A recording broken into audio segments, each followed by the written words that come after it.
Steve Young now joining us live, the Pro Football Hall of Famer. Steve, it's great to see you. Hey, there's Steve Young. Haven't seen him in a while. Very kind. Great to see you. That was a kind introduction. I appreciate that. Okay. Great to talk to you. I love talking to you. Yeah.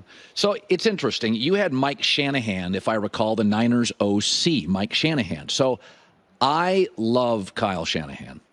Do you see, between the play calling and personality, do you see his dad with him? Because you know his dad. Colin, I'm glad you asked me that. Not many people have. Mike Shanahan and Kyle Shanahan literally are twins. I mean, the apple does not fall far from the tree. Mike Shanahan's the guy that came in on Wednesday with installation. He would look, he'd put up the linebackers or the safeties or something and say, like, these guys are terrible. We're going to rip their butts. Here's the 5 plays that we're going to run until when they finally catch up to those 5 plays, here's the next 5. And we're going to run them out of the building. And then at halftime, he'd walk in and say, I told you we're going to run them out of the building. He was very aggressive. He was innovative. He was thoughtful. You couldn't hold him back. And Kyle is exactly the same. People want to box Kyle in. Oh, he likes to run the football. No, Kyle is like his dad. He's innovative. He's probably the most innovative mind other than Andy Reid in the league today. And with the run game, with the pass game. And so your question is really the right one. He is his dad. His dad won Super Bowls, and Kyle will win Super Bowls and has been around Super Bowls because of the way they look at the game. They're aggressive and innovative, and it's very rare you get two of those two qualities together. You know, it's interesting. I both think you're both highly conscientious, really good guys, have done well beyond football. When you were the younger quarterback, and I look at Mahomes, and I felt this year, despite his numbers being down, he graduated. He can not throw the ball. He and it's easy when you're less talented. And I love Tom Brady, but Tom Brady's not throwing sidearm. He's not running a 4-4. When you're gifted, you were physically gifted. Mahomes is physically gifted. It is hard to say, Steve, stay in the pocket and complete 6-yard hitches. I felt Mahomes this year graduated to quarterback you. Go to your career. When you were full of energy, could outrun linebackers. Do you remember the time that you're like, I think I'm growing up. I don't want to get hit anymore. Do you remember those years for you? It wasn't, Colin, this is another phenomenal question. It is the question of the day because the prototype quarterback is Patrick Mahomes. I was an oddity back in the day. Today's game, I am the prototype. And so we've got to recognize that the challenge when you can move, but yet we also know championship football is played from the pocket. Efficient, superlative passing is really where you win championships. But the guys that can run around are the ones that are going to make it happen because there's all these yards today in the game, first downs, touchdowns that are available that you've got to be able to go get. So it becomes that, I always said, it's the challenge of running a jackhammer one play when you run around and stiff arm a defensive lineman, make a big pass or sideline or run downfield. And then the next play, you got to play the violin. And the violin versus the jackhammer, that's something you're right. A lot of quarterbacks don't have to face. So there is a matriculation, a mindset, maturity that has to come. And I agree 1,000%. I have watched Patrick Mahomes go from, I just want to put a Superman cape on. Yep. That's all I want to do. I'm awesome at it. And now realizing, oh, my gosh, there's not enough Superman plays to go win championships. You remember the Bengal championship game a couple of years ago where it really hit home. And so he's decided with Andy Reid, I'm going to go back and study. Because in the end, no matter if you can move or not, the quarterback position is a cerebral, data gathering, data retention, reflexive recall game. And if you own the data and you can move around, you're going to be the king of the castle. And so I think that Patrick Mahomes has absolutely graduated this year. You can see the maturity in that. You know what? I don't actually even have to put the quarterback role on. I can just hand it off. I can just drop it off.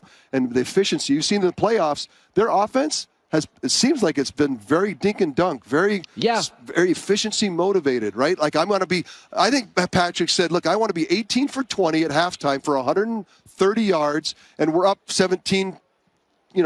That's what I think that's the maturity. And that's why they're going to be so tough to beat because of his maturity. We got into this discussion earlier. Jason had said, what if Mahomes didn't land Andy Reid? He got a young defensive coach like a Justin Herbert. It doesn't work. He goes through another.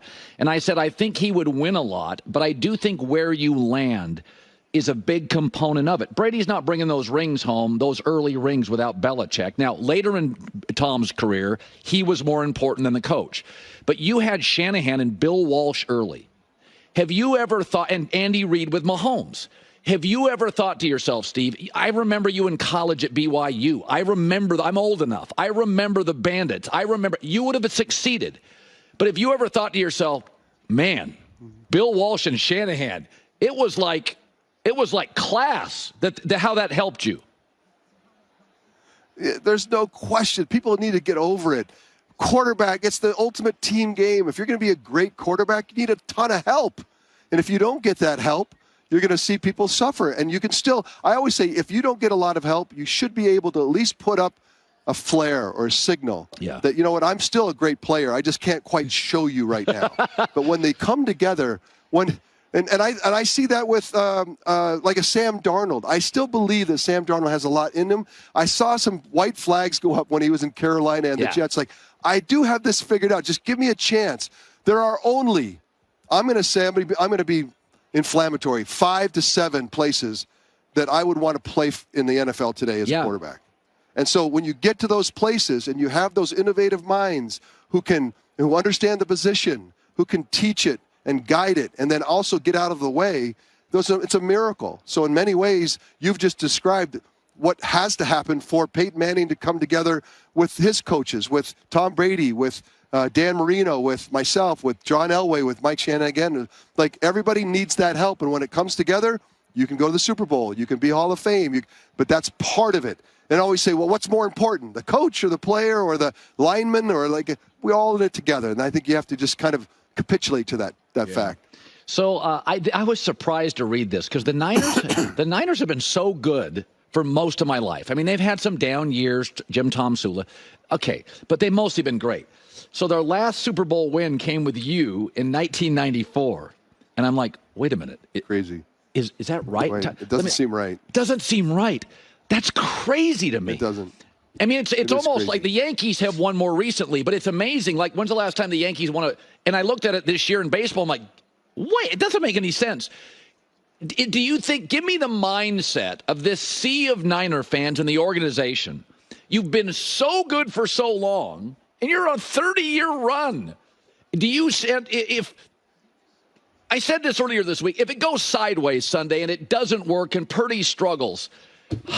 What do they wake up Monday and say about Brock Purdy? What do they say? I mean, what happens if it goes sideways again? I think about Kyle Shanahan when he had the Super Bowl in Atlanta, when he had it against the Chiefs 4 years ago, how John Lynch left the suite I was in to go down to the field to just kind of take in the last minutes of the Super Bowl and go win it.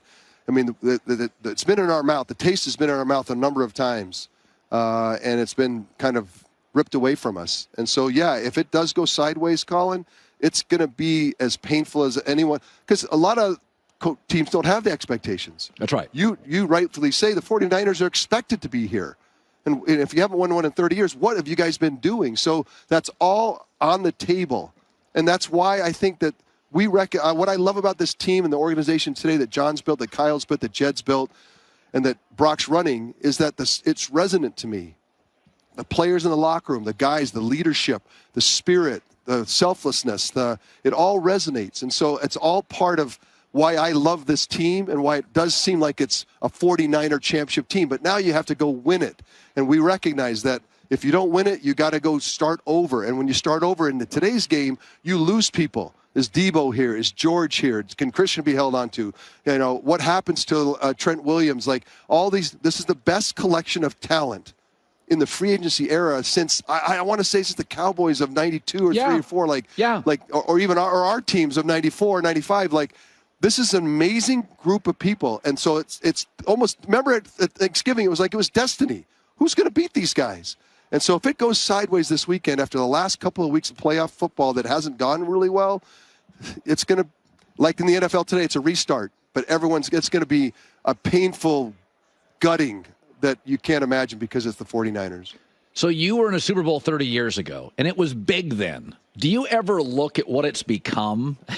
I mean, you could probably in 94 go out to eat dinner with a friend and sit in a corner and hide. Could you back in 94? No, Colin, it hasn't.